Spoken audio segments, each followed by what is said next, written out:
안녕하세요. 림쌤의 10분 역사에 오신 걸 환영합니다. 저는 여러분의 역사학습 가이드 림쌤입니다. 이번 시간엔 정말 요청이 많았던 고등한국사 단원별 총정리를 준비해봤는데요. 사실 고등한국사는 소단원별로 워낙 내용이 방대해요. 그래도 최대한 압축해서 정리했으니까요. 집중해서 잘 따라오시기 바랍니다. 그럼 1단원 전체총정리부터 시작해볼까요? 먼저 1-1 고대국가의 지배체제입니다. 이 단원은 선사시대부터 남북국 시대까지를 다루고 있는 단원인데요. 선사시대는 워낙 쉬우니까 빠르게 정리해 볼게요. 한반도의 구석기는 약 70만 년 전에 시작됐고요. 뗀석기를 사용했습니다. 대표적인 뗀석기로는 주먹도끼가 있겠죠? 그리고 구석기는 수렵과 채집, 이동생활, 무리생활이 핵심입니다. 다음 신석기요.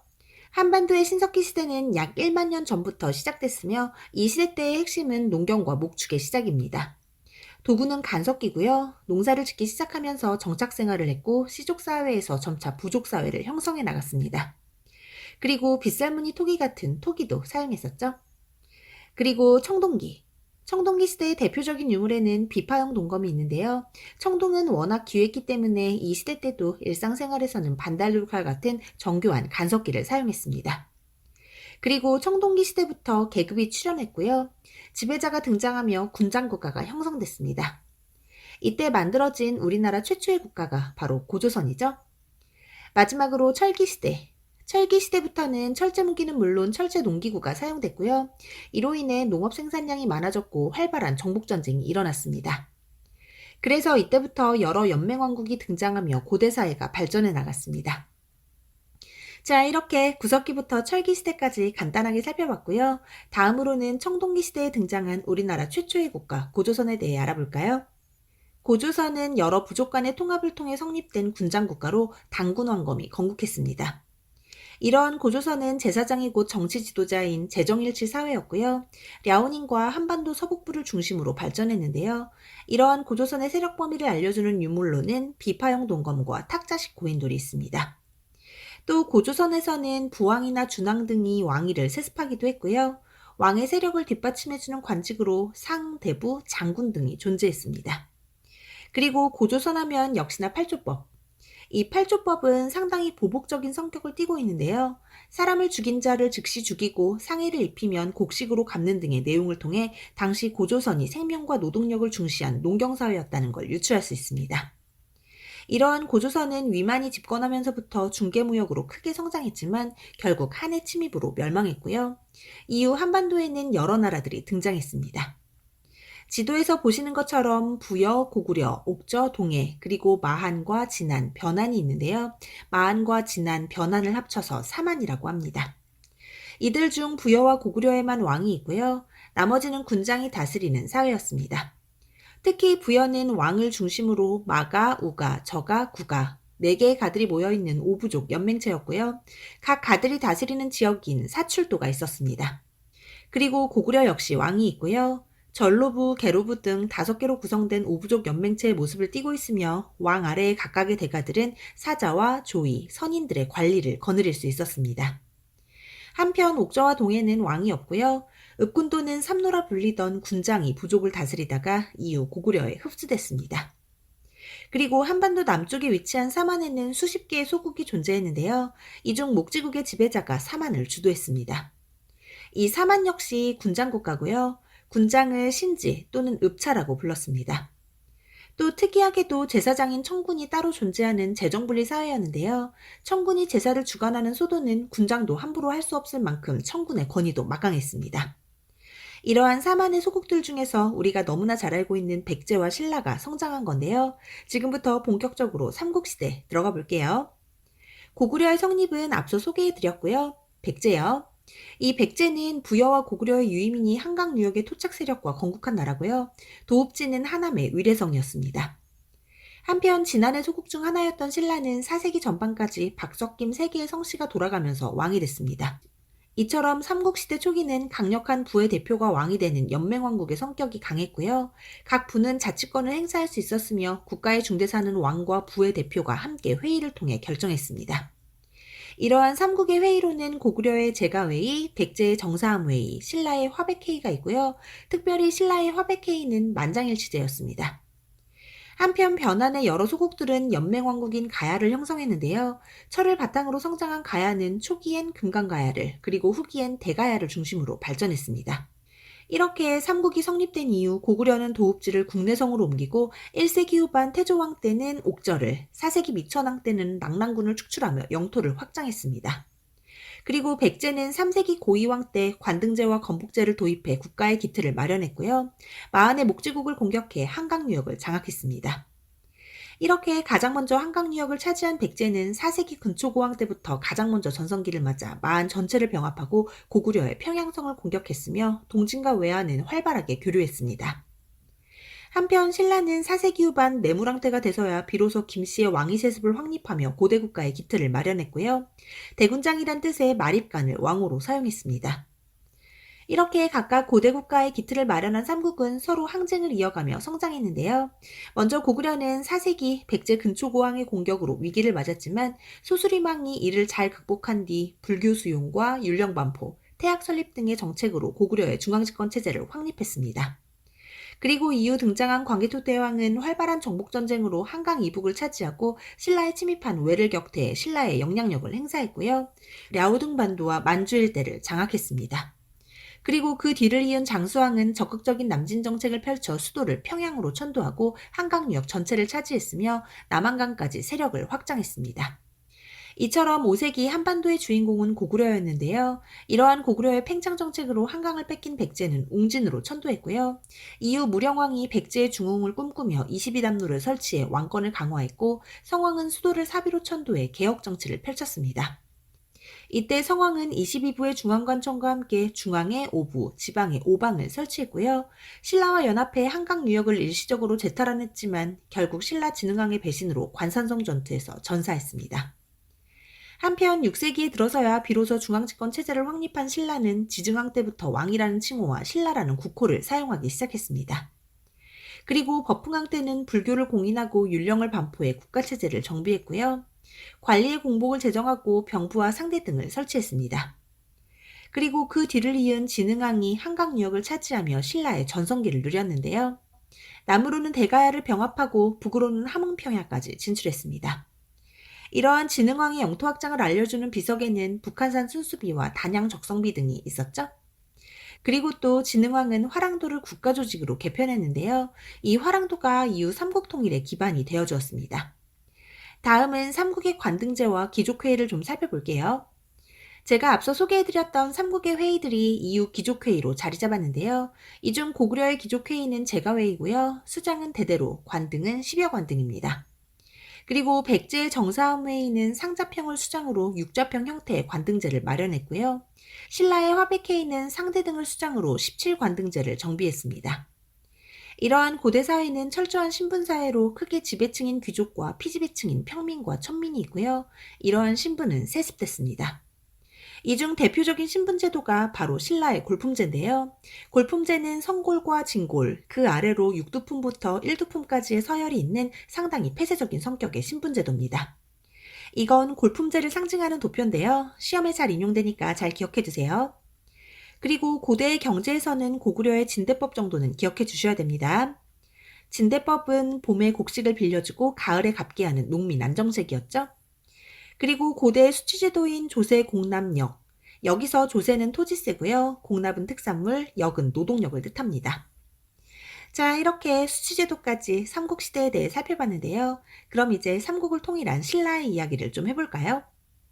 6세기 진흥왕의 전성기가 지나고 7세기에 들어선 신라는 백제의 반격으로 상당히 힘든 시간을 보내고 있었는데요. 결국 신라는 당과 연합해 나당동맹을 체결했고요. 이러한 나당연합군에 의해 백제의 사비성이 함락되며 660년 백제가 멸망했습니다. 그리고 668년 귀족들의 권력 다툼으로 혼란에 빠져있던 고구려 역시 나당연합군에 의해 평양성이 함락되며 멸망했고요. 이후 백제와 고구려의 부흥운동 역시 모두 실패했습니다. 그리고 신라와의 약속을 깬 당이 한반도 전체를 집어삼키려고 해 나당전쟁이 일어났는데요. 이때 신라가 매소성 기볼포 전투에서 승리하며 삼국통일을 완수했습니다. 하지만 역시나 이러한 신라의 삼국통일은 반쪽짜리 통일이었다는 한계를 벗어날 순 없겠죠. 암튼 이렇게 성립된 통일신라는 신문왕 때 전성기를 누렸고요. 신문왕은 통일신라의 통치체제를 정비했습니다. 특히 신문왕은 왕권 강화에 힘써 왕의 비서기관인 집사부와 집사부의 최고관직인 시중의 권한을 높이고 화백회의와 상대 등의 권한을 낮췄습니다. 거기에 감찰기구로 사정부와 외사정을 설치해 귀족들을 견제했고요. 육두품을 등용하고 국가 최고 교육기관인 국학을 설치했습니다. 또 관리들에게 지급하던 노급을 폐지하고 관료전을 지급했는데요. 이로 인해 귀족들의 권한은 더욱 약화됐습니다. 그리고 지방통치체제에서는 먼저 전국을 9개의 주로 나누고 그 아래 군현을 설치해 지방간을 파견했고요. 말단 행정구역인 촌은 촌주가 다스리게 했습니다. 또 수도의 편제성을 보완하기 위해 5개의 주요 지역에 오소경을 뒀는데요. 이러한 통일신라의 지방통치체제를 구주 오소경이라고 부릅니다.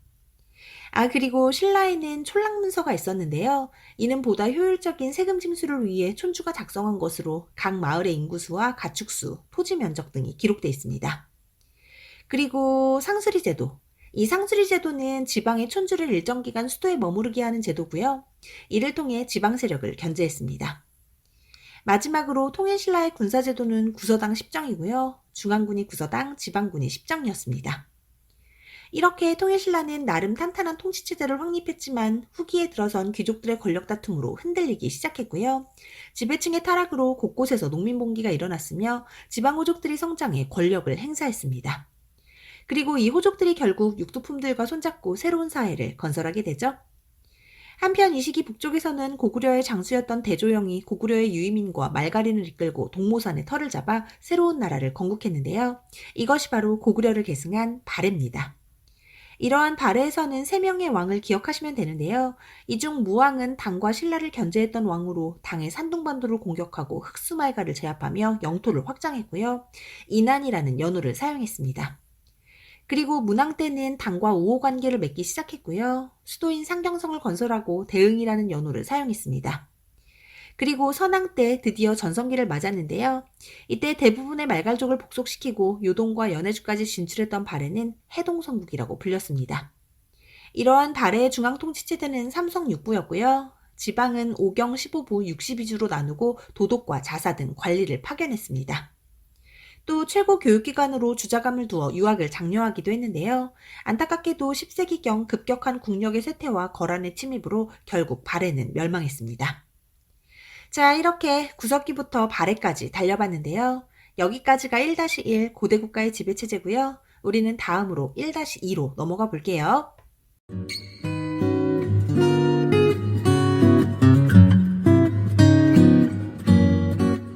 이 1-2에서는 고대사회의 종교와 사상에 대해 살펴볼 건데요. 이 종교라는 개념이 시작된 건 바로 신석기 시대입니다. 이때부터 애니미즘이나 토테미즘, 샤머니즘 등의 원시신앙이 등장했고요. 이는 계급이 출현한 청동기 시대부터 지배층의 통치를 정당화하는 데 사용됐습니다. 특히 하늘의 초인적인 신을 숭배하는 천신신앙이 등장했는데요. 고조선이나 고구려 등의 건국신화를 보면 지배자를 모두 천신의 자손으로 강조하고 있죠. 또 철기시대의 여러 나라들은 하늘의 제사를 지내는 제천 행사를 거행했는데요. 부여의 영고, 고구려의 동맹, 동해의 무천, 5월과 10월에 드리던 사만의 계절제가 모두 제천 행사입니다. 한편 삼국에서는 시조를 모시는 사당을 건립하고 왕이 직접 제사를 주관하는 방식으로 천신신앙을 이용해 왕권 강화를 꾀했고요. 천손사상을 통해 왕실의 정통성을 확립하고 중국과의 대등함을 표방했습니다. 이는 고구려의 광개토 대항릉비에 잘 드러나 있죠?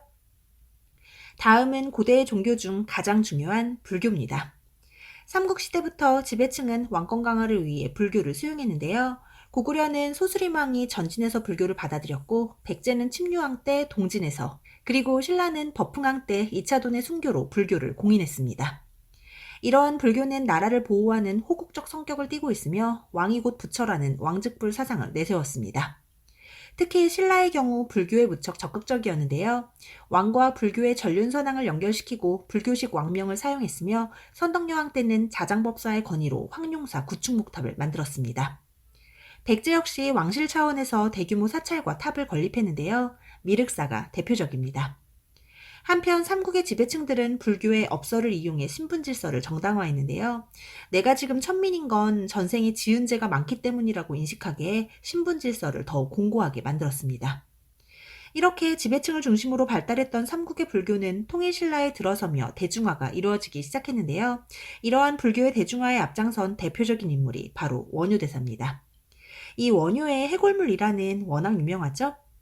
사실 해골물 이야기는 픽션이지만요. 원효가 당으로 떠나는 유학길에서 모든 것은 마음에서부터 비롯된다는 큰 깨달음을 얻은 건 사실입니다.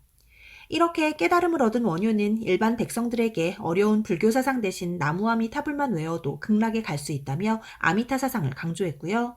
무에가라는 불교 가요를 지었습니다. 또 불교의 종파를 통합하기 위해 화증 사상과 일심 사상을 강조했고요. 이를 바탕으로 신문, 화증론을 저술했습니다.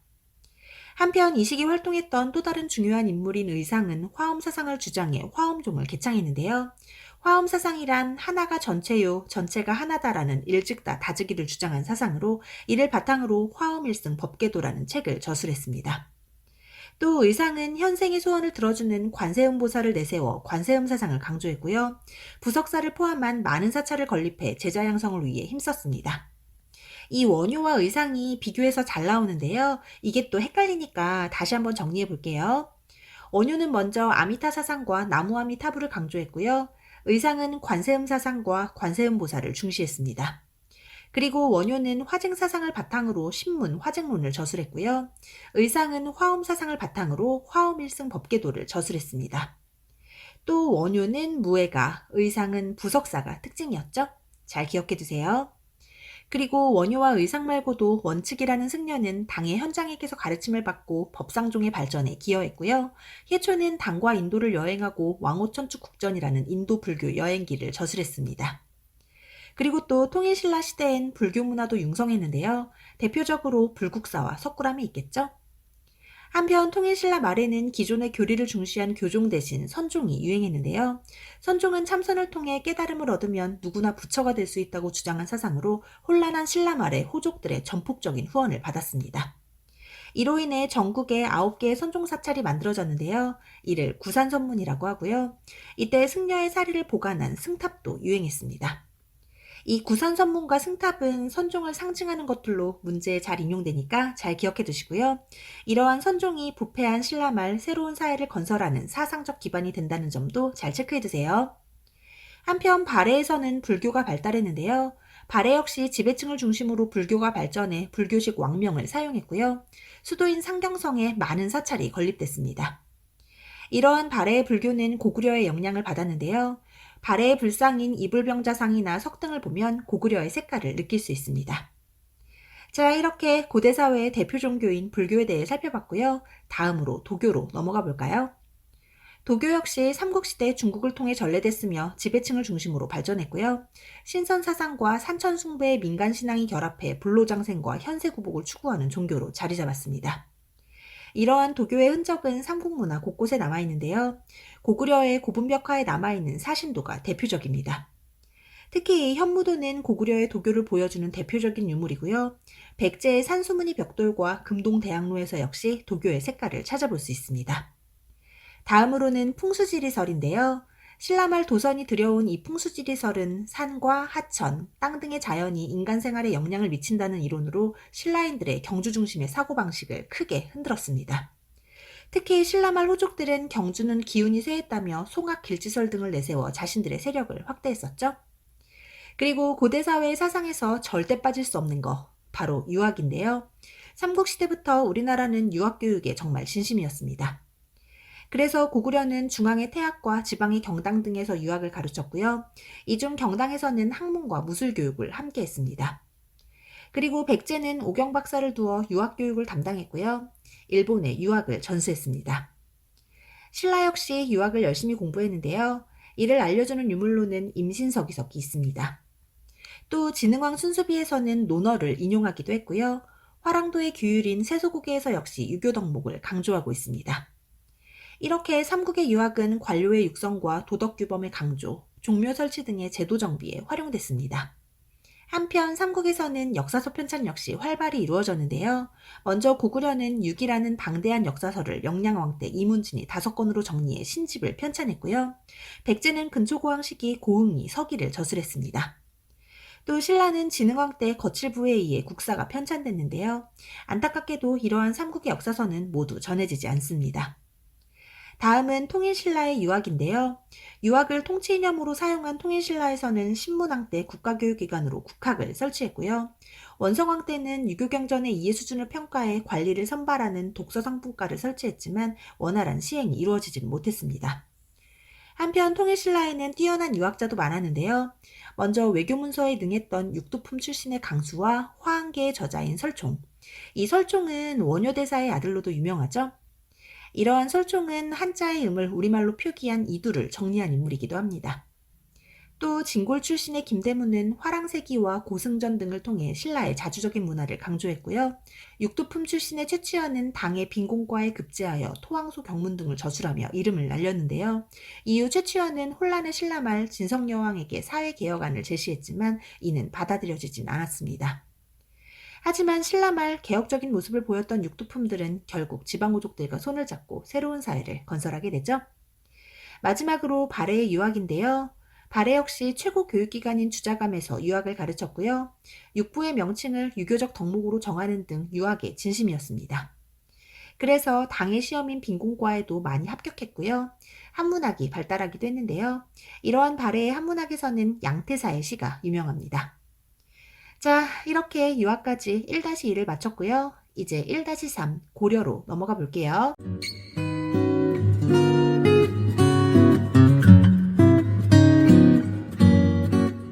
이 1-3에서는 고려의 건국과 나라의 기틀을 마련한 왕들, 그리고 고려의 통치체제와 고려 전기의 대외관계까지 살펴볼게요. 그럼 바로 고려의 건국부터 시작해볼까요? 통일신라 말 귀족들의 극심한 왕권 다툼으로 왕권이 약해지고 사회가 혼란해지면서 지방의 호족 세력들이 성장했는데요. 이들 중 견훤이 완산주를 도읍지로 후백제를 건국했고요. 이러한 후백제는 중국과 외교관계를 수립할 만큼 체제를 갖춘 국가였습니다. 그리고 궁예도 송악을 도읍지로 후고구려를 건국했고요. 이후 철원으로 천도해 국호를 태봉으로 고치고 세력을 키워나갔습니다. 하지만 이후 궁예가 포악한 정치를 이어가자 결국 후고구려의 호족들은 왕건을 새로운 왕으로 추대했고요. 왕건은 918년 고려를 건국하고 다시 송악으로 천도했습니다. 이러한 왕건은 천수라는 연호를 사용했고요. 호족 세력을 포섭하고 중국과 활발한 교류를 시작했습니다. 그리고 후삼국의 통일을 위해 후백제와는 대립하고 신라와는 화친했는데요. 당시 막강한 힘을 자랑했던 후백제에서 왕권 다툼이 일어나며 아들에게 왕위를 뺏긴 견훤이 고려에 귀순하게 됩니다. 그리고 신라의 경순왕 역시 고려에 항복하면서 신라가 먼저 고려에 통합됐고요. 이후 고려군이 후백제를 격파하면서 936년 마침내 후삼국이 통일됐습니다. 이렇게 후삼국을 통일한 왕건은 고구려 계승을 내세운 북진 정책을 실시해 평양을 서경으로 삼고 청천강에서 영문만까지 영토를 확장했습니다. 또 민족통합 정책을 실시해 신라와 후백제는 물론 발해의 유민까지 포용했습니다. 그리고 호족들을 포섭하기 위한 호족 통합 정책도 실시했는데요. 이때 유력한 호족 세력과 결혼을 통해 연대를 형성하고 왕시성을 하사했고요. 한편으로는 호족들을 견제하기 위해 사신간 제도와 기인 제도를 활용했습니다. 사신간 제도는 호족들에게 사심관이라는 직책을 주고 지방 통치를 책임지게 한 거고요. 기인 제도는 호족들의 자제들을 수도의 인질로 잡아둔 정책이었습니다. 이 밖에도 태조 왕건은 민생 안정책으로 백성들의 세금을 낮춰주고 빈민구제 기관인 흑창을 설치했습니다. 또 왕건은 후대 왕들이 지켜야 할 도리로 훈유십조를 반포했는데요. 이러한 훈유십조에는 불교 행사인 연등회와 팔간회를 거행하고 서경을 중시하며 거란을 배격하라는 등의 내용이 담겨 있습니다. 이를 통해 왕건이 불교를 장려하고 북진 정책을 권고했다는 걸 알 수 있겠죠?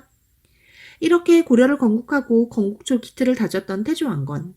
하지만 그해 사후 고려는 치열한 왕권 다툼으로 혼란에 빠졌고요. 이를 잠재운 카리스마 넘치는 왕이 등장하니 그가 바로 광종입니다. 중요합니다. 광종하면 역시나 왕권 강하죠? 광종은 노비한 건법을 실시해 불법적으로 노비가 된 사람들을 평민으로 풀어줬는데요. 이를 통해 호족 세력을 약화시키고 국가재정을 확충할 수 있었습니다. 거기에 과거제를 도입했고요. 이 과정에서 반발한 호족 세력을 대거 숙청하며 왕권을 강화했습니다. 또 공복을 제정해 관리의 기강을 확립했는데요. 이러한 광종은 스스로를 황제라 칭하고 광덕 혹은 중풍이라는 연호를 사용했습니다. 그리고 광종의 뒤를 이은 경종은 관리들에게 직역과 복무의 대가로 수조권을 지급하는 전시과를 시행했고요. 성종은 통치체제를 정비해 고려사회를 안정적으로 다스렸습니다. 특히 성종은 최승로의 시무 28조를 받아들여 유교를 통치 이념으로 삼고 전국에 12목을 설치해 지방관을 파견했습니다. 자, 이렇게 성종까지 고려 초 나라의 기틀을 마련한 왕들에 대해 살펴봤고요. 지금부터는 성종 때 정비된 고려의 통치체제에 대해 알아볼게요. 먼저 중앙통치체제입니다. 고려의 중앙통치체제는 이성육부로 당과 송의 영향을 받았습니다. 이 중 이성은 중서문화성과 상서성으로 중서문화성은 국정을 총괄하고 정책을 심의 결정하는 최고 중앙관서였고요. 중서문화성의 관료로 정책을 결정하는 재신과 정치의 잘잘못을 비판하는 낭사가 있었습니다. 그리고 상서성은 정책 집행기구로 상서성 밑으로 이병, 호, 형, 예공의 육부가 있었고요. 이들이 실제 정무를 담당했습니다. 또 왕의 비서기관인 중추원에는 군사기밀을 담당하는 추밀과 왕명을 전달하는 승선이 있었고요. 어사대라고 관리의 비리를 감찰하는 감찰기구도 있었습니다. 이러한 어사대는 중서문화성의 낭사와 함께 대간으로 불리며 왕권을 견제했고요. 간쟁과 봉박, 서경의 권한을 가지고 있었습니다. 이 간쟁이란 건 왕의 잘못을 논하는 것이고 봉박은 합당하지 않은 왕의 명령을 되돌려보내는 것, 그리고 서경은 관리 임명이나 법령 제정에 동의하는 권한을 말하는데요. 이러한 권한을 가지고 있던 대간은 일종의 언론기구였다고 볼 수 있겠죠? 그리고 삼사라고 국가의 재정을 담당하는 회계기구도 있었는데요. 요거 조선의 삼사랑 헷갈리니까 잘 기억해 두세요. 한편 고려에는 고려만이 가지는 독자적인 회의기구로 도병마사와 식목도감이 있었는데요. 이 도병마사와 식목도감은 중서문화성의 재신과 중추원의 추밀이 하는 고위관료들의 회의였고요. 도병마사에서는 국방 문제를, 식목도감에서는 제도정비 등을 논의했습니다. 다음으로는 지방행정제도. 이 고려는 전국을 5도 양계로 나눠 다스렸는데요. 처음 성종 때는 12목을 설치해 지방관을 파견했다가 이후 경기와 5도 양계로 골격을 갖췄습니다. 이 중 5도는 일반행정구역으로 중앙에서 각 도마다 안찰사를 파견했고요. 도 아래 주, 군, 현을 설치했습니다. 이러한 군현은 지방관을 파견한 주현과 지방관을 파견하지 않은 속현으로 구분할 수 있고요. 군현 아래로는 고려의 특수행정구역인 향, 부곡, 소를 설치했습니다. 이러한 향, 부곡, 소는 속현과 마찬가지로 지방관이 파견되지 않았고요. 이렇게 지방관이 파견되지 않은 곳은 지방의 향리가 다스렸습니다. 이 향리는 지방에 남아있던 호족 세력들로 당시 지방의 실질적인 지배 세력이었습니다. 사실 고려는 지방관이 파견되지 않은 속현이 9년보다 더 많았는데요. 확실히 이때만 해도 중앙의 통제가 완벽하지는 못했죠. 그리고 군사행정조직인 양계는 북방민족의 침입을 막기 위한 북계와 외구의 침입을 막기 위한 동계가 있고요. 이 양계에는 병마사가 파견됐으며 군사요충지에는 진을 설치했습니다. 그리고 또 삼경이라고 세 개의 경을 두었는데요. 이러한 삼경에는 개경, 서경, 동경이 있고요. 고려 후기부터는 남경의 중요성이 높아지면서 개경, 서경, 남경을 삼경으로 중시했습니다. 다음은 고려의 군사제도인데요. 고려는 중앙군으로 이군 유기를 두었고요. 이군은 국왕의 호위를, 유기는 수도와 국경을 방어했습니다. 또 지방군으로는 주연군과 주진군을 두었는데요. 주연군은 군현에, 주진군은 양계에 주둔했습니다. 한편 고려는 국가 최고 교육기관으로 국자감을 설치하고 지방에는 향교를 설립해 인지양성과 유학교육에 힘썼습니다. 그리고 관리 등용 제도로는 과거와 음서가 있는데요. 과거는 쌍기의 건의로 광종 때 만들어졌으며 제술과와 명경과, 잡과, 승과로 구성되어 있었습니다. 하지만 고려의 과거에는 무과가 따로 시행되진 않았습니다. 또 음서라고 공신이나 오품 이상의 고위관료의 자제들에게 주는 혜택이 있었는데요. 이들은 따로 과거 시험을 보지 않고도 관직에 오를 수 있었습니다. 자, 이렇게 관리등용 제도까지 고려의 통치제도에 대해 살펴봤는데요. 다음으로는 고려 전기의 대외관계에 대해 알아볼까요? 고려 전기는 시기적으로 10세기부터 12세기 전반까지라고 볼 수 있고요.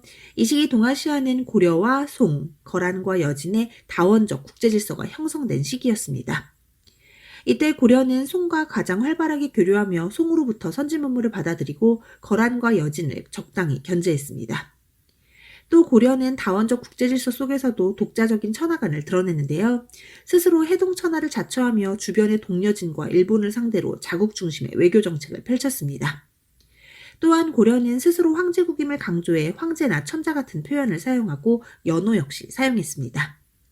특히 태조 왕건의 청동상을 보면 통청관을 쓰고 있는데요. 이는 황제가 쓰는 관이었습니다. 한편 10세기 초반에 거란족이 국가를 수립했고요. 고려는 거란의 침입에 대비해 관군을 편성했습니다. 하지만 10세기 후반부터 11세기 초까지 거란은 고려를 무려 3차례나 침입했는데요. 먼저 1차 침입 때는 서희의 외교 담판으로 전쟁 없이 거란을 물리치고 강동육주를 획득했었죠. 이때 고려는 송과의 관계를 단절하고 거란과 교류할 것을 약속했는데요. 하지만 고려는 약속을 지키지 않았어요.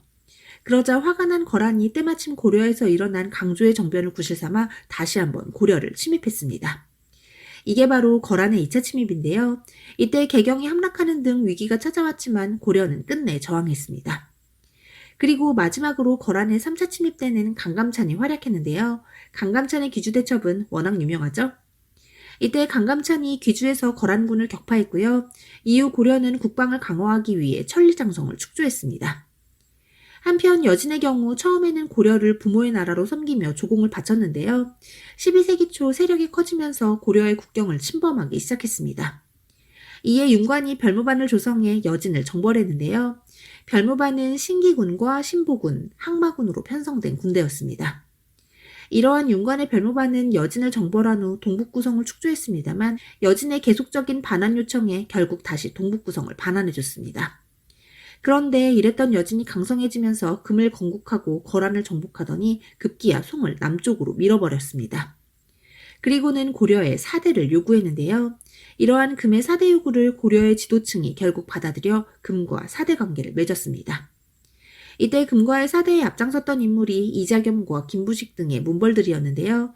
이들의 이야기는 1-4에서 계속 이어가 볼게요.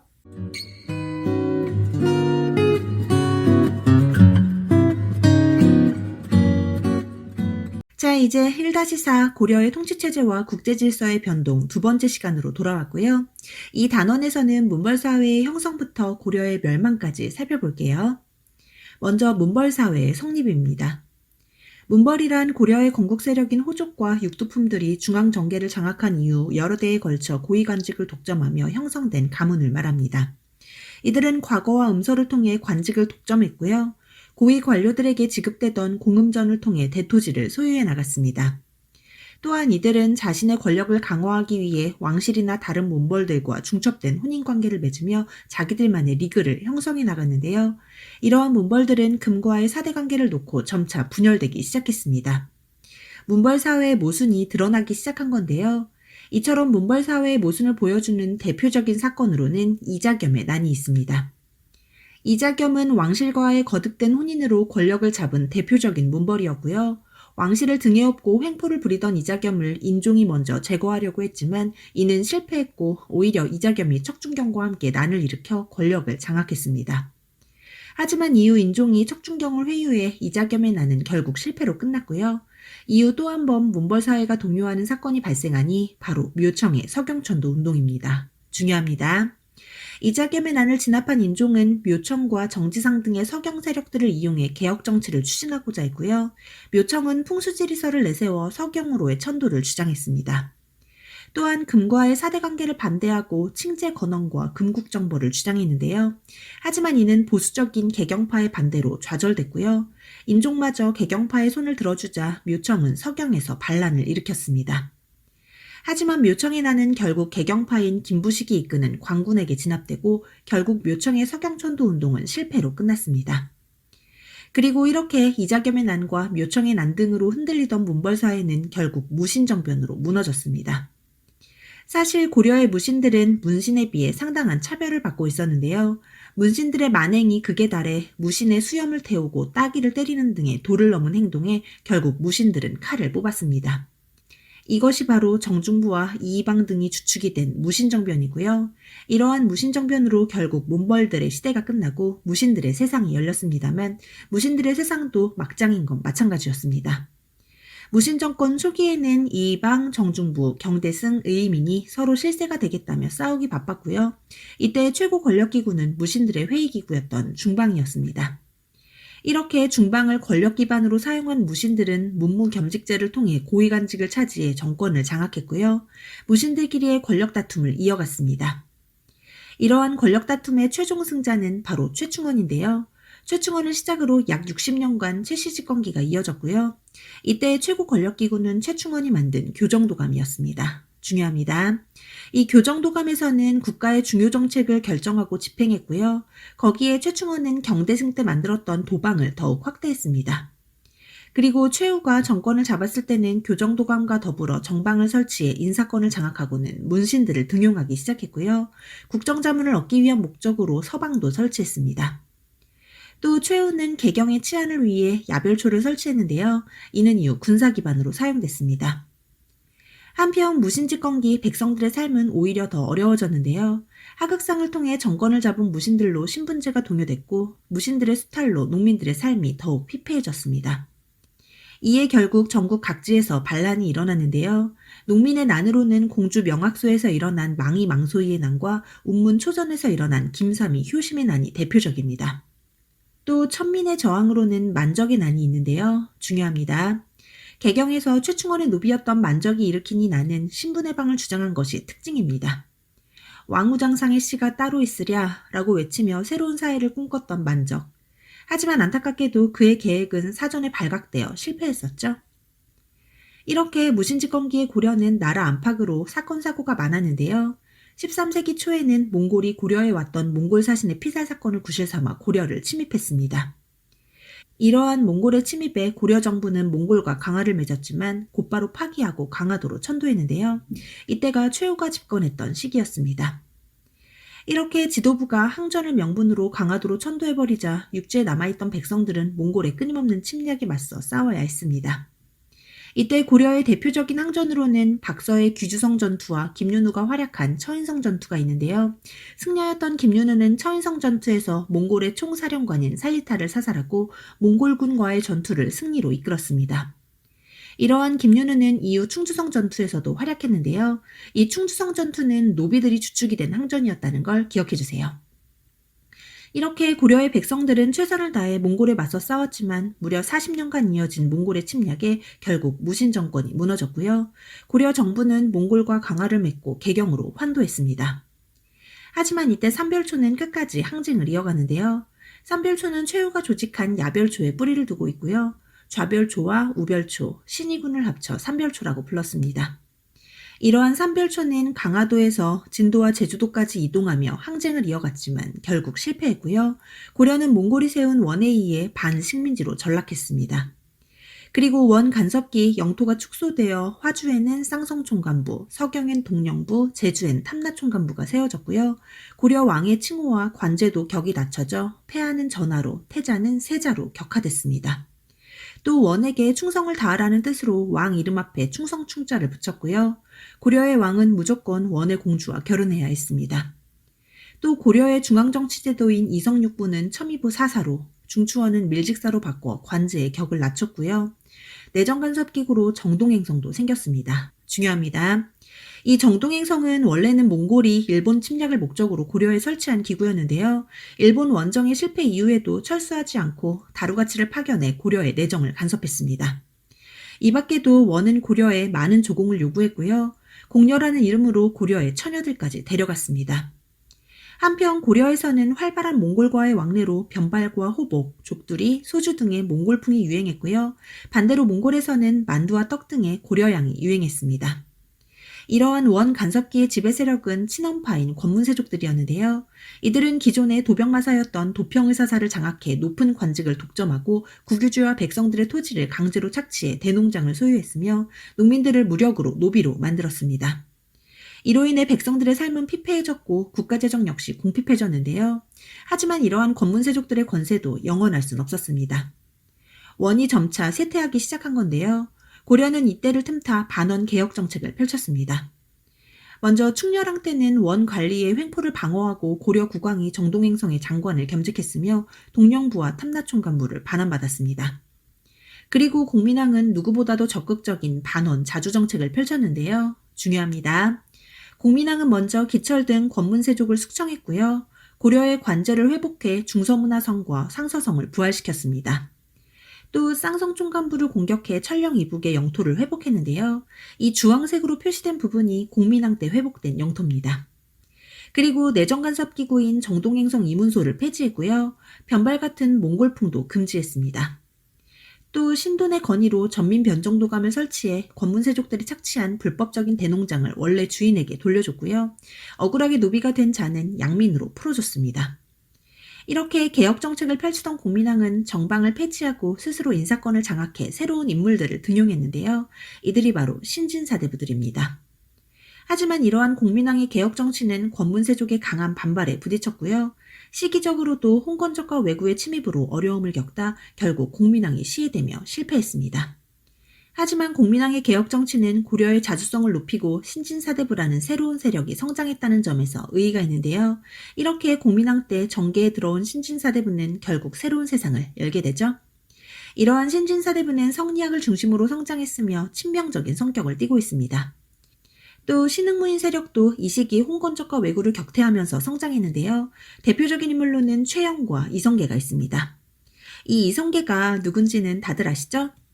이성계는 위화도 왜군을 통해 권력을 장악하고 정도전을 비롯한 급진파 신진사대부와 함께 조선을 건국한 인물이었죠. 이러한 조선 건국 과정에서 정도전은 과전법을 시행해 신진사대부의 경제적인 기반을 마련했고요. 조선 건국에 반대했던 온건파 신진사대부의 수장 정몽주는 죽임을 당했습니다. 그리고 1392년 마침내 새로운 나라 조선이 건국됐는데요. 참 우여곡절이 많았던 고려가 결국 이렇게 무너졌습니다. 하지만 고려는 외세에 거듭된 침략 속에서도 쉽게 굴복하지 않는 강인한 나라였다는 사실을 꼭 기억해 주세요. 자, 이렇게 1-4까지 마쳤고요. 이제 1-5로 넘어가 볼게요.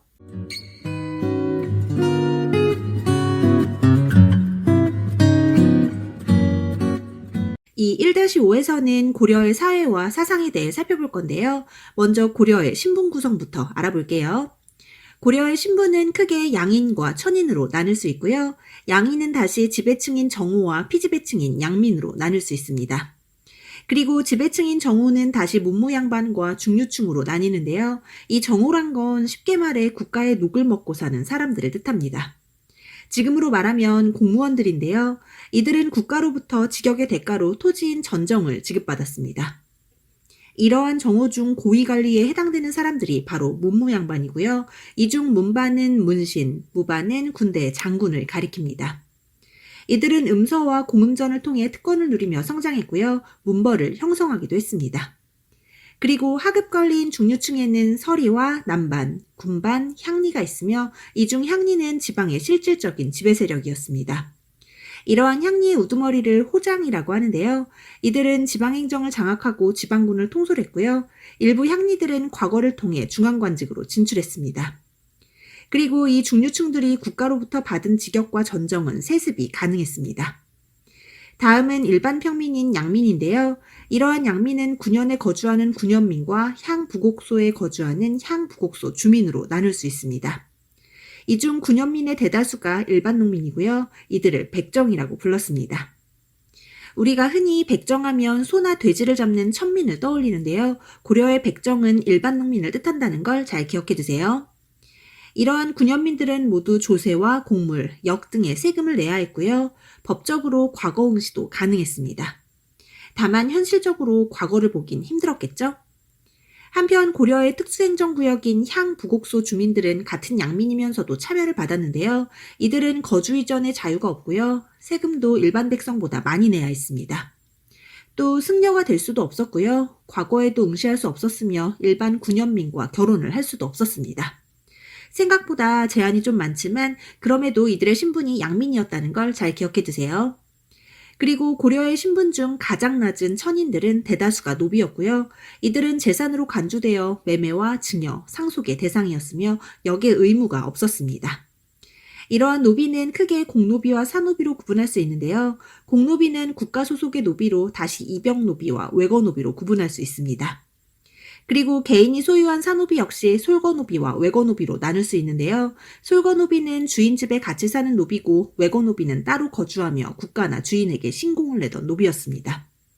이렇게 고려도 엄격한 신분사회였는데요. 그래도 고려의 신분제는 신라의 골품제에 비하면 훨씬 개방적이었으며 제한적으로나마 신분 상승이 가능했습니다. 백정의 경우 과거를 통해 하급 관리가 될 수 있었고요. 향리 역시 과거를 통해 고위 관리가 될 수 있었습니다. 또 군공을 세운 사람들은 무관에 등용되기도 했고요. 노비 역시 재산을 모으거나 공을 세워 양민이 될 수 있었습니다.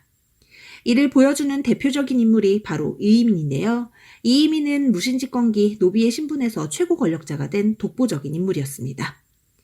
자, 이렇게 고려의 신분제도에 대해 살펴봤고요. 이제 고려사회의 모습으로 넘어가 볼게요. 고려는 기본적으로 지역의 자율성을 인정했습니다.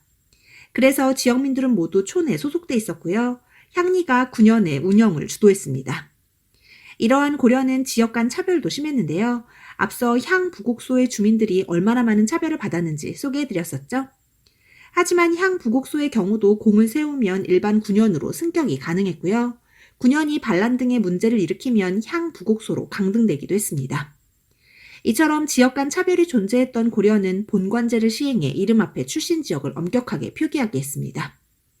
한편 지역민들의 공동체 조직으로는 향도가 있었는데요. 이 향도는 고려 초 매양활동을 하던 불교신앙 조직으로 출발해 마을의 행사를 주관하는 마을 공동체로 변화했습니다. 그리고 고려에는 농민의 생활 안정을 위한 여러 가지 사회시책들이 있었는데요. 흉년에 빈민을 구제해주던 의창과 물가 안정을 위한 상평창, 그리고 일종의 병원인 동서대비원과 빈민구제기구인 제2보가 있었습니다. 이 밖에도 고려는 조세수치의 한도를 지정해 농번기에는 자벽을 면제시켜주고 자연재해 발생 시 조세와 부역을 감면해줬습니다. 한편 고려의 가족제도를 살펴보면 고려 사회는 남성과 여성이 비교적 수평적인 관계였다는 사실을 알 수 있는데요. 기본적으로 여성도 호주가 될 수 있었고요. 태어난 순서대로 호적에 기입했으며 사위가 처가에 호적에 올라가는 경우도 있었습니다. 또 제사는 균분상속이었고요. 딸이 부모의 제사를 모실 수도 있었습니다. 그리고 음서의 혜택 역시 사위나 외손자들에게도 해당됐고요. 여성의 재가 또한 비교적 자유로웠습니다. 또 고려는 다른 이민족의 귀화를 적극적으로 받아주는 오픈마인드의 나라였는데요. 거란이나 여진, 발해의 주민들을 받아주고 정착할 수 있게 관직이나 토지를 주기도 했습니다. 자, 이렇게 고려의 사회 모습을 살펴봤고요. 다음으로는 고려의 종교와 사상입니다. 먼저 고려의 유교인데요. 고려는 유교를 통치 이념으로 삼은 나라였었죠. 이러한 고려는 건국 초부터 유교의 민본 사상을 중시했고요. 광종 때는 과거제를 실시해 유학을 중시했습니다. 그리고 성종 때 최승로의 시무 28조를 받아들여 유교를 통치 이념으로 삼았는데요. 이러한 유학은 고려 중기부터 지배층의 사상을 뒷받침하는 보수적인 성향을 띠었습니다. 그리고 고려 후기부터는 안양이 원으로부터 수용한 성리학이 신진 사대부들의 기반으로 성장하기 시작했고요. 이 중 대표적인 성리학자에는 이재연과 이색, 정몽주, 정도전 등이 있습니다. 한편 고려에는 유학교육기관으로 중앙의 국자감과 지방의 향교가 있는데요. 이는 모두 국가주도의 관학이었고요. 고려 중기부터는 과거 합격에 대한 열망으로 사학이 성행하기 시작했습니다. 이때 전국에 유명한 12개의 사립학교를 사학 12도라고 하는데요. 이 중 최충의 구제학당이 가장 유명했습니다. 그리고 이렇게 사학이 성행하자 국가에서는 관학진흥책으로 국자감의 장학재단인 양영고를 설치하기도 했지만 사학의 인기는 쉽게 사라지지 않았습니다. 한편 고려 후기에는 성리학이 수용되면서 국자감의 명칭이 성균관으로 변경됐고요. 이후 조선으로 쭉 이어졌습니다. 다음은 고려의 역사서인데요. 고려 초에 쓰여진 왕조실록이나 칠대실록 등은 현존하지 않고요. 문벌이 지배층이던 고려 중기 김부식이 쓴 삼국사기가 현존하는 우리나라의 가장 오래된 역사서입니다. 중요합니다. 이 삼국사기는 기전체 방식으로 쓰여진 역사서로 신라 계승의식을 바탕으로 하고 있고요. 충과 효 등 유교적 합리주의를 강조해 왕권 강화에도 기여했습니다. 그리고 이후 무신정변과 몽골의 침입을 겪으면서 자주의식을 강조한 역사서가 편찬됐는데요. 대표적인 역사서에는 고구려 계승의식을 강조한 이규보의 동명왕편이 있고요. 이련의 삼국유사 역시 중요한 역사서입니다. 이 삼국유사는 불교를 중심으로 쓰여졌으며 시조들의 신비한 탄생설화를 통해 고려의 독자적인 정체성을 보여준다는 특징이 있습니다. 그리고 무엇보다 중요한 건 이 삼국유사에 단군신화가 수록되어 있다는 점인데요. 이렇게 단군을 민족의 시조로 기록한 또 다른 역사서에는 이순유의 제왕문기가 있습니다. 한편 고려 말의 역사서는 성리학의 정통성과 대의 명분을 강조했고요. 이러한 역사서로는 이재연의 사략이 있습니다. 다음은 고려의 불교인데요. 이 고려가 또 명실상부 불교의 나라죠. 그래서 왕실의 지원으로 고려엔 많은 사찰이 건립됐었고 불교 행사인 연등회와 팔관회가 개최됐으며 과거 시험엔 승과가 있을 정도였습니다. 또 승려의 지위도 왕족이나 귀족으로 상당히 높았고요. 국사와 왕사를 두어 승려에게 국가정책에 대한 자문을 구하기도 했습니다. 하지만 시간이 지나면서 불교의 종파인 교종과 선종관의 분열이 심각해지자 이를 통합하고자 하는 움직임이 나타났는데요. 이에 앞장선 인물로는 대각국사 의천이 있습니다. 중요합니다. 의천은 화엄종을 중심으로 교종을 통합해 해동 천태종을 창시했고요. 교종 중심의 선종 통합과 교리와 지관을 함께 닦아야 한다는 교관겸수를 강조했습니다. 이렇게 고려 전기에 의천이 있다면 고려 후기에는 진울이 있는데요. 무신집권기에 활동했던 보조국사 진울 역시 중요합니다. 진울은 선종 중심의 교종 통합을 주장했고요. 정예결사를 조직해 참선 수행과 교리를 모두 중시했습니다. 또 수선사를 중심으로 불교 개혁운동을 펼쳤고요. 정예쌍수와 도노점수를 강조했습니다. 이 의천과 진울이 비교해서 문제에 잘 나오니까요. 잘 정리해 두셔야 됩니다. 그리고 백년결사를 조직한 요새는 극락왕생을 기원하고 참회와 연불수행을 강조했고요. 희심은 유교와 불교는 일치한다는 유불일치설을 주장했습니다. 하지만 무신집권기까지 이어진 불교의 개혁운동은 원간섭기에 들어서며 약화됐고요. 권문세족들에 의해 점차 세속화되고 폐단도 극심해졌습니다. 한편 이 시기 왕실과 권문세족들에 의해 화려한 불화가 유행했는데요.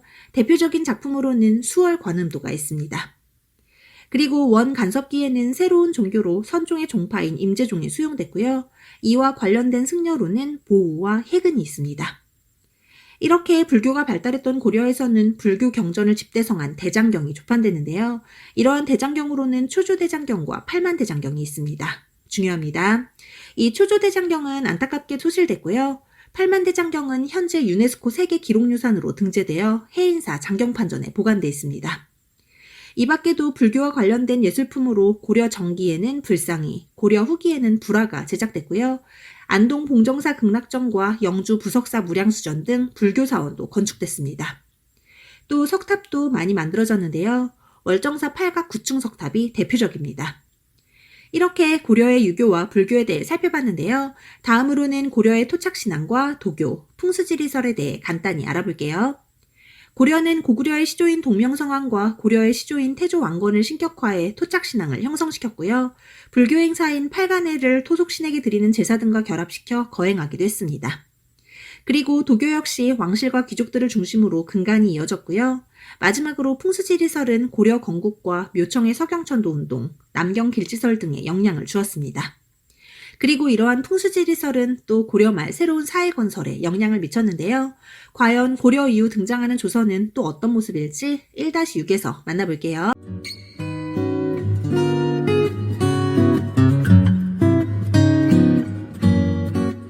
자, 드디어 조선입니다. 이 1-6에서는 조선 전기의 이야기를 좀 해볼 건데요. 먼저 조선의 건국부터 시작해 볼게요. 이 조선의 건국 과정은 앞서도 소개해 드렸었죠. 고려 말 위화도 회군을 시작으로 과전법을 실시하고 온건파 신진사대부의 수장인 정몽주를 제거한 뒤 조선을 건국한 이성계는 이후 도읍지를 한양으로 천도해 새로운 세상 조선을 열었습니다. 그리고 이러한 조선 건국에 함께했던 인물이 바로 정도전인데요. 정도전은 대표적인 급진파 신진사대부로 성리학을 통치 이념으로 삼아 재상이 중심이 되는 나라를 꿈꿨지만 결국 이방원에게 죽임을 당했고요. 이방원이 왕자의 난을 통해 왕이 되니 그가 바로 조선의 3대 왕인 태종입니다. 중요합니다. 이 태종은 강력한 왕권을 위해 손에 많은 피를 묻힌 왕인데요. 먼저 공신과 왕족의 사병을 혁파했고요. 육조 직계제를 통해 재상의 권한을 약화시켰습니다. 또한 양전사업과 호패법을 실시해 조세와 군역 대상자를 파악하고 국가재정을 확충했습니다. 그리고 이러한 태종 이후 조선 최고의 성군 세종대왕이 등장했는데요. 완전 중요합니다. 세종은 이상적인 유교 정치와 왕권과 신권의 조화를 중시한 왕이었죠. 그래서 왕과 신하가 함께 모여 유교 경전에 대해 토론하는 경연을 활성화시켰고요. 육조 직계제 대신 의정부 서사제를 도입했습니다. 또 지편전을 설치해 다양한 분야의 편찬 사업을 주도했는데요. 이 중 가장 대표적인 결과물이 바로 훈민정음입니다. 또 세종은 백성들에게 유교윤리를 보급하기 위해 충신과 효자의 이야기 등을 수록한 삼강행실도를 편찬했고요. 이는 한글로도 번역됐습니다. 이 밖에도 세종의 시대는 민족문화에 꽃이 피고 과학이 발전하는 조선의 최전성기였는데요. 이러한 세종의 뒤를 이은 건 문종이었습니다. 하지만 문종은 안타깝게도 병으로 일찍 사망했고요. 어린 나이에 왕위에 오른 문종의 아들 단종은 숙부인 수양대군에게 왕위를 뺏겼습니다. 이 수양대군이 바로 세조인데요. 계유정난을 통해 정권을 장악한 세조는 왕권 강화를 위해 육조직계제를 다시 도입하고 집현전과 경연을 폐지했습니다. 하지만 이후에 왕이 된 성종은 세조가 폐지시킨 집현전을 계승해 홍문관을 설치했고요. 경연을 부활시켰으며 조선의 법전인 경국대전을 완성했습니다. 이 경국대전은 세조 때부터 편찬하기 시작했고요. 6조에 맞춰 6전으로 구성되어 있습니다. 또 성종은 이 밖에도 국조 올해일을 간행해 유교정치의 실현을 위해 노력했는데요. 이로써 성종 때 조선의 유교적 법치국가의 토대가 마련됐습니다.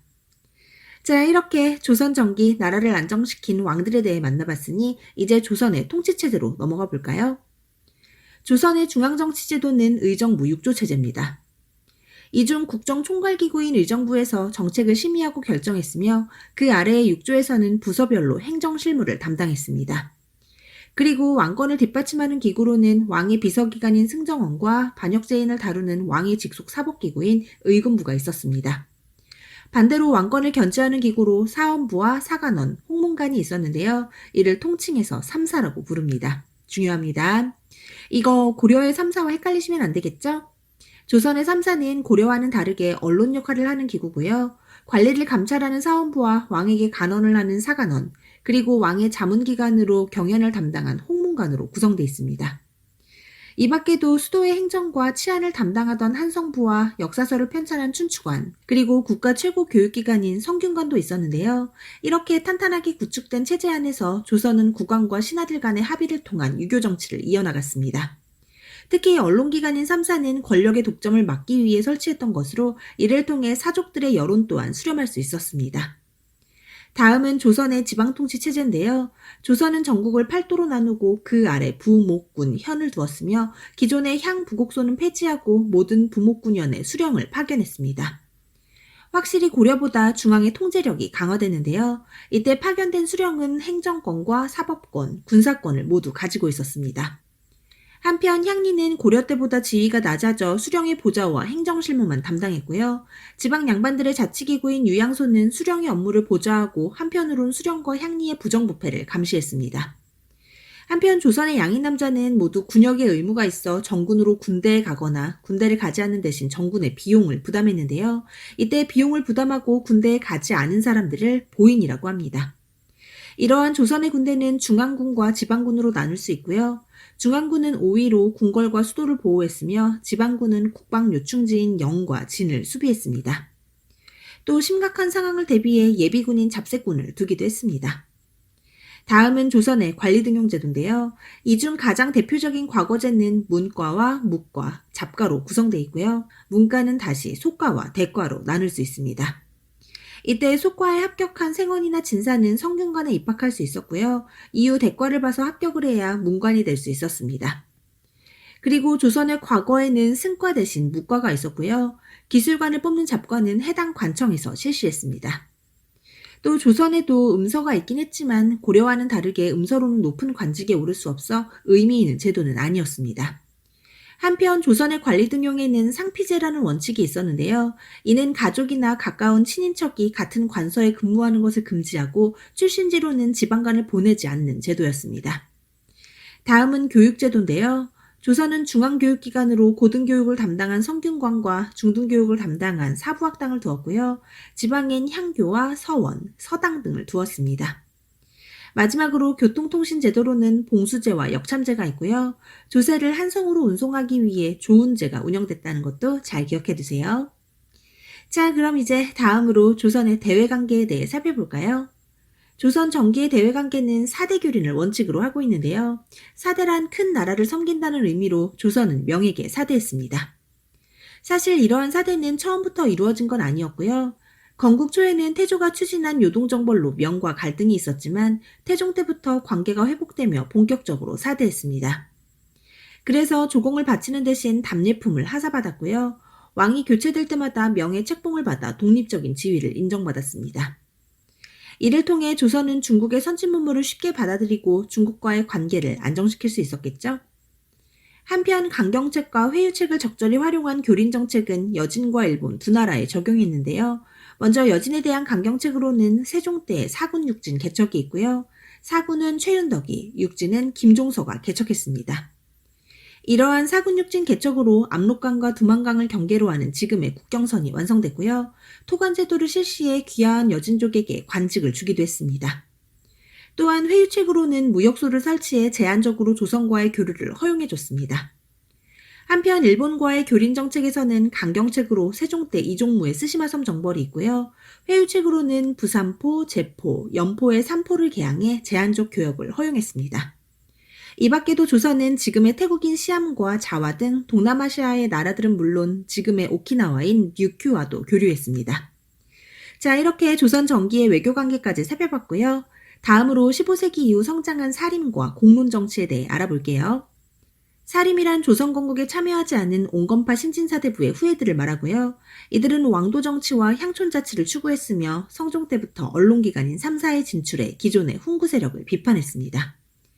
훈구란 세조의 즉위 과정에서 공을 세워 권력을 독점하고 있는 세력이었는데요. 이들 입장에서는 사림이 당연히 싫었겠죠. 결국 사림이 화를 입는 4차례의 사화가 발생했는데요. 이 중 첫 번째 사화인 무호사화는 연산군 때 김종직의 조의제문이 발단이 되어 일어났고요. 갑자사화 역시 연산군 때 연산군의 친모인 패비윤 씨의 죽음이 발단이 되어 일어났습니다. 이때는 훈구고 사림이고 할 거 없이 많은 선비들이 죽어나갔고요. 복수심으로 미쳐버린 왕 연산은 결국 중종반정으로 폐위됐습니다. 그리고 새로운 왕 중종이 등용한 조광조는 현량과 실시와 소격서 폐지, 위훈 삭제 등의 개혁 정치를 펼쳤는데요. 이러한 조광조의 개혁 정치는 훈구들의 반발을 샀고 중종 역시 강도 높은 왕도 정치를 주장하는 조광조에게 등을 돌려 결국 기묘사화가 일어났습니다. 그리고 명종 때 외척 간의 권력 다툼으로 마지막 사화인 을사사화까지 일어났습니다. 하지만 이러한 4차례의 사화에도 사림은 끝내 정권을 장악했는데요. 이러한 사림들의 원동력은 바로 서원과 향약입니다. 이 중 서원은 지방사림들이 세운 교육기관이었고요. 향약은 향촌의 자치규약으로 사림들은 이를 통해 향촌사회에서 세력을 확대할 수 있었습니다. 그리고 마침내 선조 때 사림은 정계를 장악했는데요. 하지만 한정된 관직에 비해 사림의 수는 너무 많았고 이에 붕당이 형성됐습니다. 사림이 동인과 서인으로 나뉜 건데요. 이는 을사사화 이후의 척신청산 문제와 이조전랑이 원인이었습니다. 이 이조전랑은 관리에 대한 인사권을 가지고 있는 여론 형성에 중요한 역할을 하는 관직이었고요. 이를 두고 붕당은 김효원파와 심의견파로 나뉘었습니다. 이 김효원파가 바로 동인이고요. 심의견파가 서인인데요. 동인은 강경파, 서인은 온건파라고 볼 수 있습니다. 또 학문적인 부분에서도 차이를 보였는데요. 동인은 이왕과 조식의 학문을, 서인은 이이와 성혼의 학문을 계승했습니다. 이렇게 형성된 조선의 붕당은 서로를 상호 비판하고 견제하며 공론을 형성해 나갔고요. 3사의 관리들은 물론 제야 살인들의 의견까지 수용하며 비교적 건강한 모습을 보였습니다. 하지만 이러한 붕당 정치는 조선 후기부터 점차 변질되기 시작했는데요. 과연 조선 후기에는 어떤 변화가 이루어졌을지 1-7에서 만나볼게요.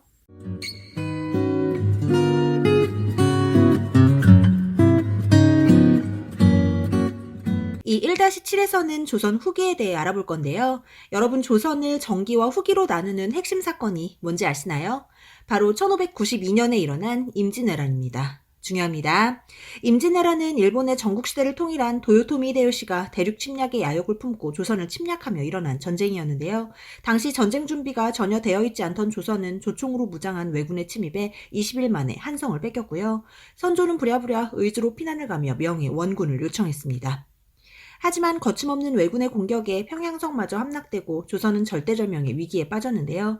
이때 다행히 이순신이 이끄는 수군의 활약으로 전세가 역전되기 시작했습니다. 옥포해전을 시작으로 한산도 대첩에서 대승을 거둔 이순신은 남해의 해상권을 장악했고요.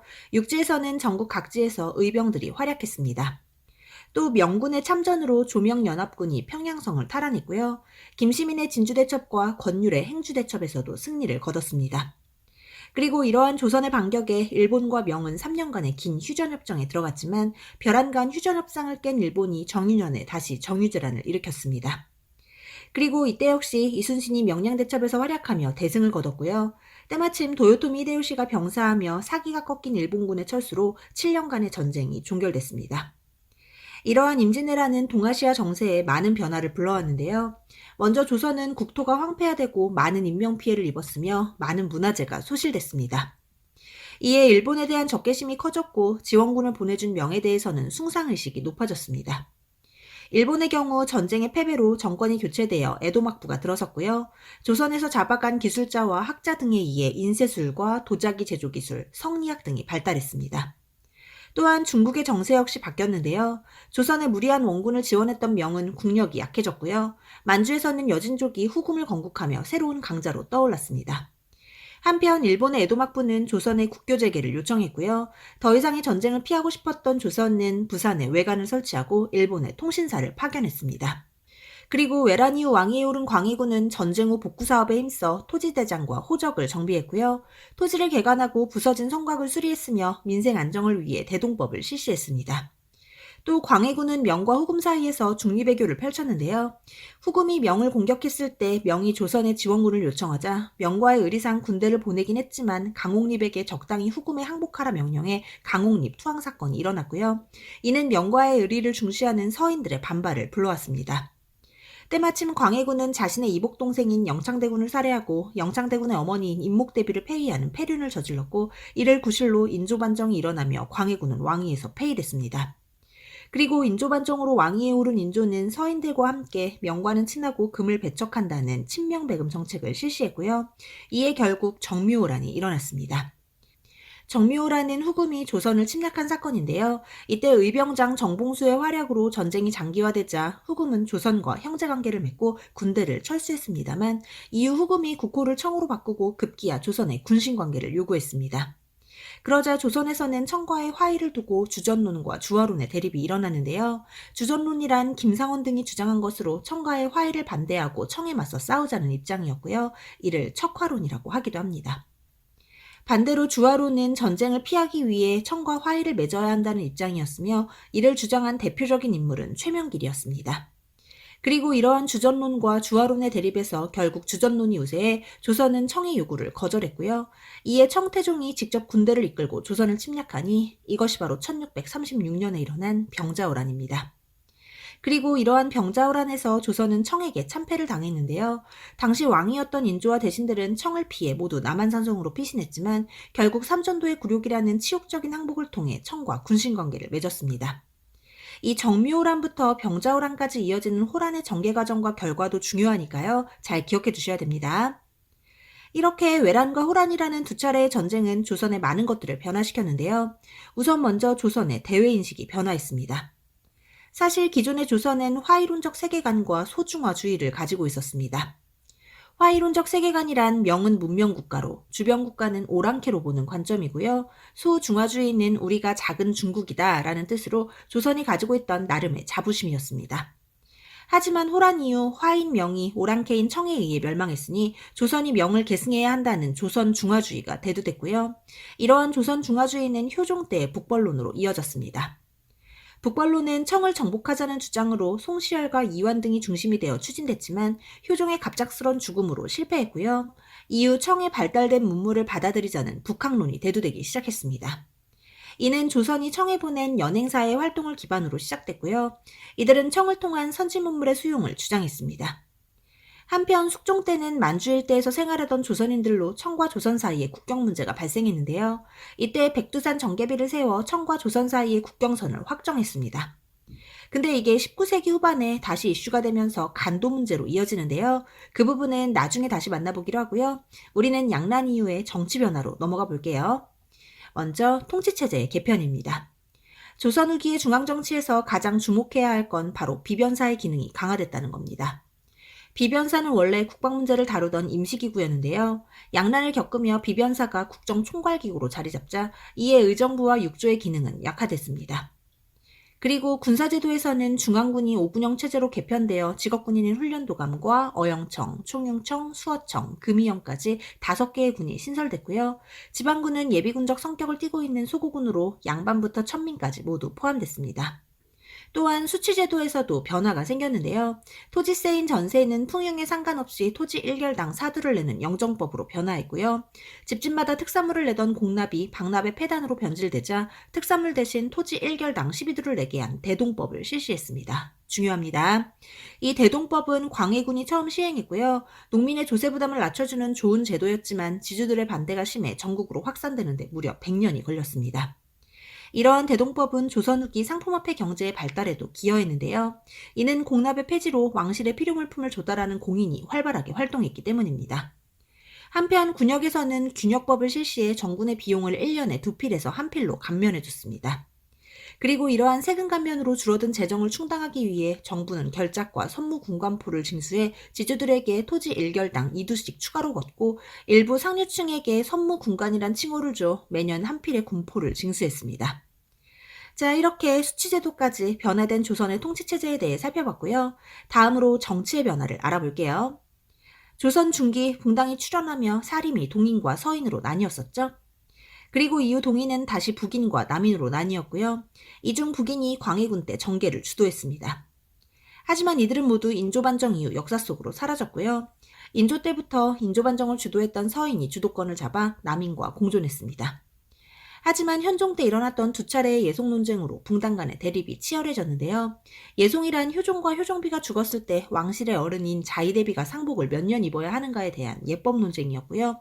두 차례의 예송 논쟁은 결국 왕실의 특별 대우를 주장한 남인의 승리로 끝났습니다.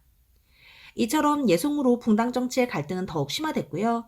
이러한 갈등은 숙종 때의 황국으로 절정에 달했습니다. 이러한 황국은 총 3차례에 걸쳐 일어났는데요. 경신왕국에서는 서인이, 기사왕국에서는 남인이, 그리고 갑술왕국에서는 다시 서인이 정권을 장악했고요. 이 과정에서 붕당 정치는 일당 전제화되고 심각한 당파 싸움으로 변질됐습니다. 그리고 이러한 황국으로 결국 남인은 몰락했고요. 서인은 남인을 어떻게 처리할지에 대한 문제를 두고 다시 노론과 소론으로 분열됐습니다. 한편 숙종은 황국의 문제점을 해결하기 위해 탕평책을 제기합니다만 큰 효과는 없었고요. 이후 노론의 지지를 받은 영조가 즉위했습니다. 이 영조는 정조와 함께 조선 후기의 태평성대를 이끈 왕인데요. 중요하니까 잘 정리해두세요. 영조는 먼저 국왕이 중심이 되는 강력한 탕평책을 실시해 붕당 정치를 뿌리 뽑으려고 했습니다. 그래서 제야 사림의 공론을 인정하지 않았고요. 서원을 대폭 정리했으며 이조전랑의 권한을 크게 약화시키고 성균관에는 탕평비를 세웠습니다. 하지만 그럼에도 붕당이 완전히 사라지진 않았죠. 한편 영조는 이 밖에도 많은 업적을 가지고 있는데요. 앞서 소개해드렸던 균역법은 영조가 실시한 제도였고요. 영조는 이를 통해 민생을 안정시켰습니다. 거기에 가혹한 형벌을 금지했으며 신문고를 부활시켰고 법전인 속대전과 백과사전인 동국문헌 비고를 편찬했습니다. 그리고 영조 이후 왕위에 오른 정조 역시 영조의 정책을 계승해 붕당에 관계없이 능력 중심의 인재를 등용한 탕평책을 실시했고요. 규장각을 설치해 초계문신제를 통한 젊은 인재를 양성했습니다. 또한 왕의 친위 부대인 장용영을 만들었으며 개혁도시인 수원화성도 건립했습니다. 또 시전 상인들의 특권인 금난 정권을 폐지해 자유로운 상업활동을 보장하고 서얼에 대한 차별도 개선했으며 법전인 대전통편을 편찬했습니다. 하지만 이러한 정조가 1800년 갑작스럽게 세상을 떠난 후 19세기의 조선은 암흑기에 접어드는데요. 정조의 사후 순조가 어린 나이에 왕위에 오르자 왕실의 외척인 일부 가문이 정권을 장악하며 세도 정치가 시작됐고요. 이는 순조와 헌종, 철종까지 약 60년간 이어졌습니다. 이러한 세도 정치기 안동 김씨와 풍양조 씨 등 세도 가문의 횡포로 왕권은 약해지고 정치 기강은 문란해져 관직을 사고 파는 매간매직이 성했고요. 돈을 주고 관직을 산 지방관리들의 농민 수탈은 더욱 극심해졌습니다. 이에 농민들의 삶은 이루 말할 수 없이 피폐해졌는데요. 과연 이 시기에 조선의 백성들의 삶은 어땠을지 1-8에서 만나볼게요.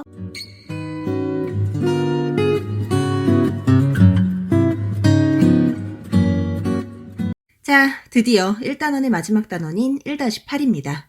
이 단원에서는 조선의 신분제도와 조선 후기에 변화된 경제와 사회 모습을 자세히 살펴볼게요. 먼저 조선의 신분제도입니다.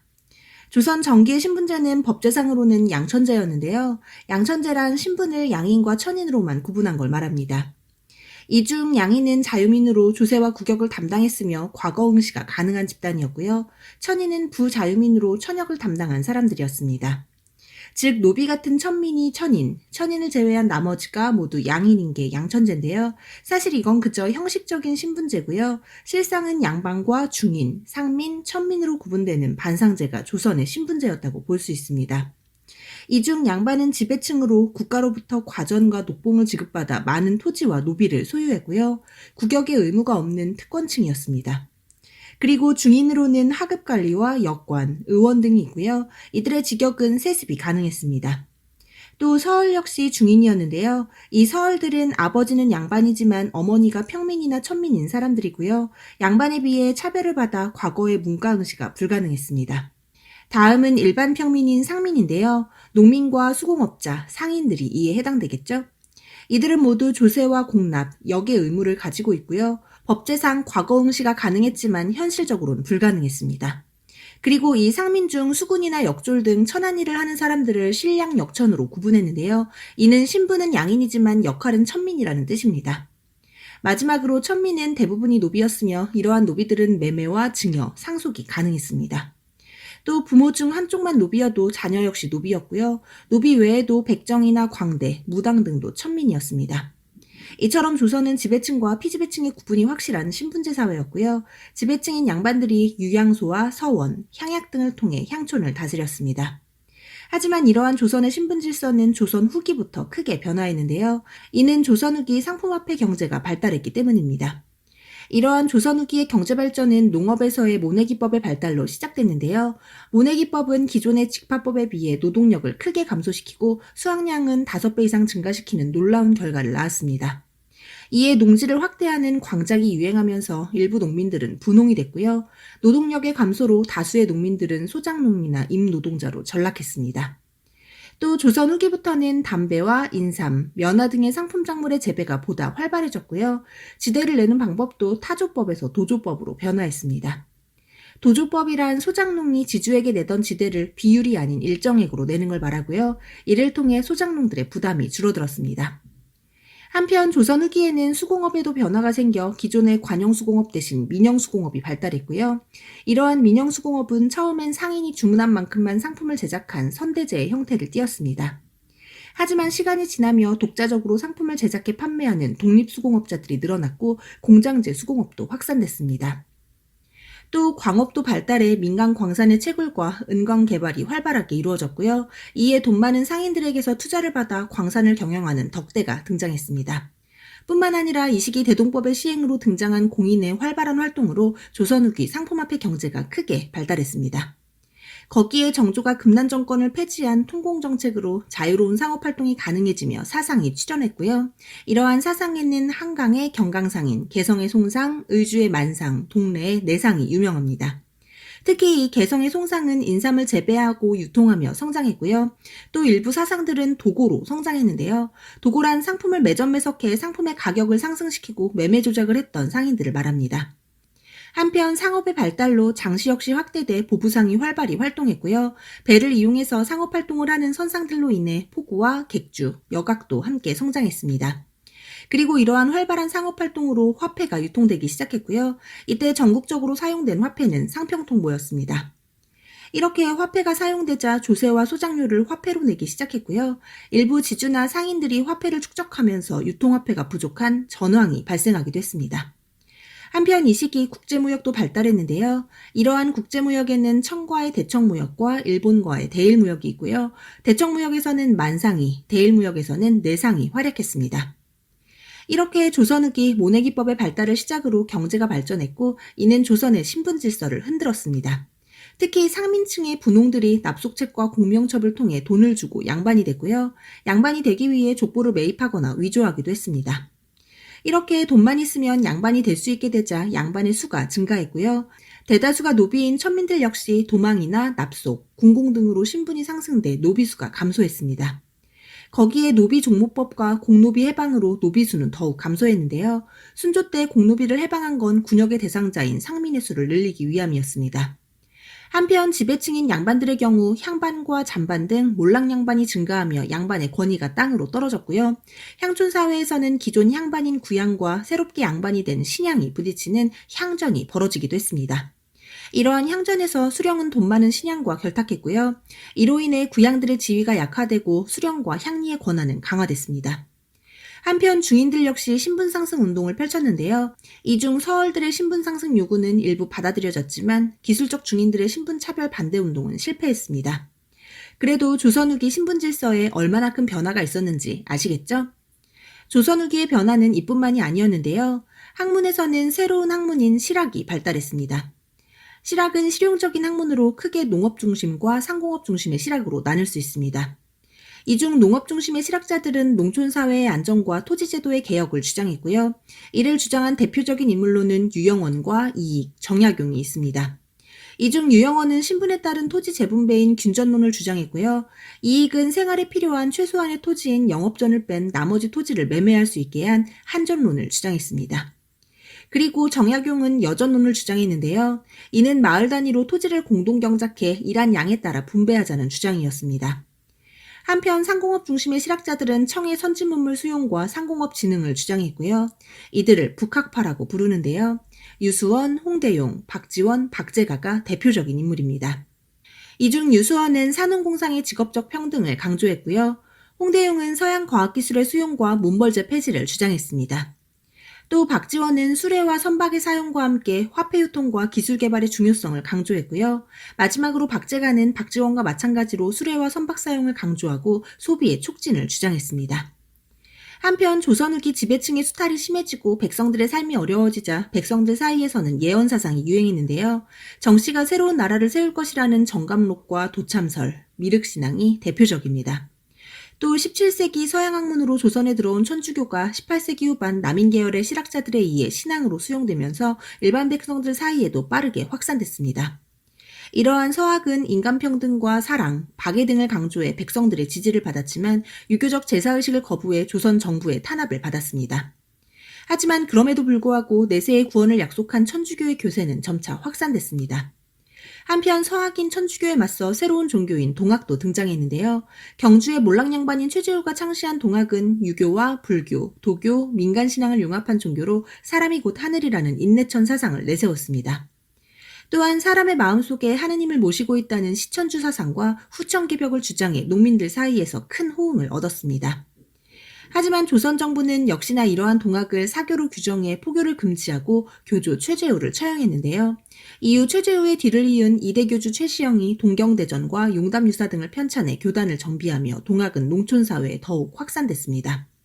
한편 세도정치 시기 삼정의 문란이 극심해지며 지배층의 수탈이 극에 달했고 자연재해와 전염병까지 겹쳐 농민들의 삶이 이루 말할 수 없이 어려워지자 농민들은 벽서를 붙이고 투서를 하는 등 지배층에 대항해 소극적인 저항을 펼쳤습니다. 그리고 이는 이후 집단 시위나 항조, 거세 등의 적극적인 저항 형태로 변화했고요. 19세기엔 농민봉기로까지 이어졌습니다. 이러한 농민봉기에는 먼저 순조 때 일어난 홍경래의 난이 있는데요. 평안도의 몰락양반인 홍경래의 주도로 일어난 이 난은 평안도 지역에 대한 차별과 지배층의 수탈에 대항해 일어났고요.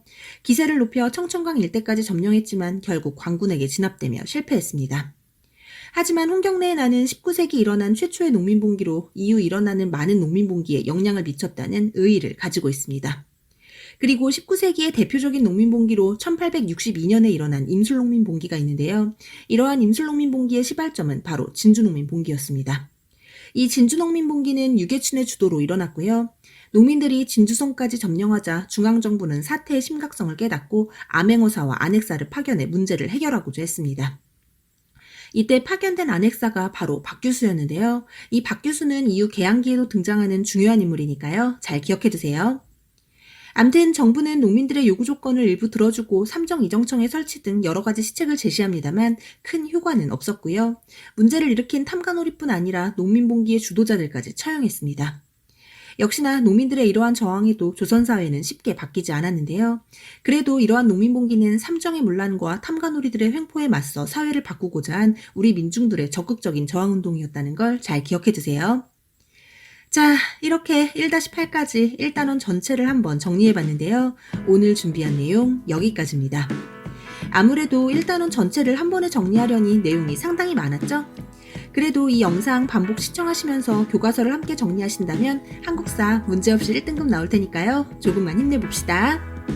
오늘 정말 고생 많으셨고요. 구독과 좋아요는 언제나 감사드립니다. 그럼 안녕, 뿅!